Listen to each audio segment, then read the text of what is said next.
মুর্শিদাবাদের বড়োয়া ব্লকে ময়ূরাক্ষী নদীর উপর অবৈধ ঘাট যাতে না চলে তার জন্য এবার পথে নামলেন বড়োয়ার বিধায়ক জীবন কৃষ্ণ সাহা। শুক্রবার ব্লক প্রশাসনের কর্তাদের সাথে পুলিশ প্রশাসনের সাথে এক প্রস্ত আলোচনাও করলেন এবং সংবাদ মাধ্যমকে জানিয়ে দিলেন আগামী দিনে কি পরিকল্পনা রয়েছে।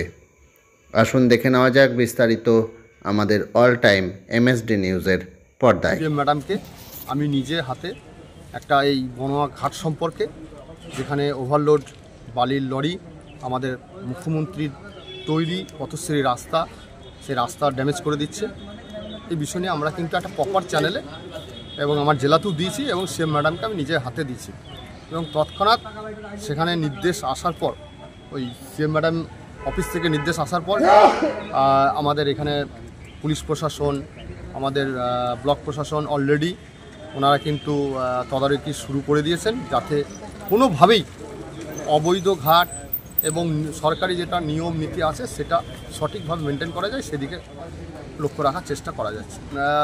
ঘাট মূলত দিনের বেলায় বালি তোলা হয় না, রাত্রে বালি তোলে। এবার সেক্ষেত্রে যারা অবৈধ ঘাট যারা চালাবার চেষ্টা করে তারা রাত্রের দিকে চালাবার চেষ্টা করে। অলরেডি পুলিশ প্রশাসন কিন্তু এই ঘাট মালিকদেরকে অ্যারেস্টও করেছেন, সাজাও দিচ্ছেন এবং ওভারলোড গাড়ি বালি বাজেয়াপ্ত করা হয়েছে। চলছে, চেষ্টা চলছে, সবই চেষ্টা।